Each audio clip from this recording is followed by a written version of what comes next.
প্রতিবারই নতুন বছরের প্রথম প্রহরে আলোর খেলা চলে দক্ষিণ কোরিয়ায়। বর্ণিল আতশবাজি, লেজার লাইটের আলোকছটায় ছেয়ে যায় দেশটির আকাশ।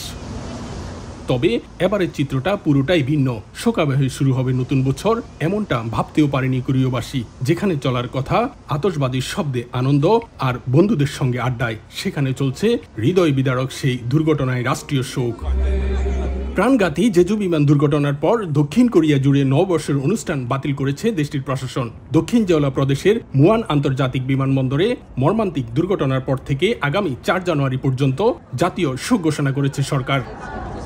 বাতিল করা হয়েছে রাত 12টায় সিউলের red road countdown event 2025, sky park sunrise festival, সিও ডায়মন্ড শহরের Sinchon countdown concert, Ansan wishing sunrise event. দেশটির বিভিন্ন স্থানে বেশ কয়েকটি সূর্যোদয়কে ঘিরে নানা আয়োজনও বাতিল করা হয়েছে। এছাড়াও দক্ষিণ কোরিয়ার কোথাও কোনো নববর্ষের উদযাপন না করার ঘোষণা দিয়েছেন প্রশাসন। গত রোববার জেজু এয়ার অবতরণের সময় বিমান বিধ্বস্ত হয়ে প্রাণ হারায় 179 জন। দুর্ঘটনার অন্যতম কারণ হিসেবে ল্যান্ডিং গিয়ারের ত্রুটি চিহ্নিত করা হয়েছে। এরই মধ্যে সোমবার আরেকটি জেজু এয়ার ফ্লাইট অবতরণের আগেই যান্ত্রিক ত্রুটির কারণে খিম্পু বিমানবন্দরে ফিরে আসে।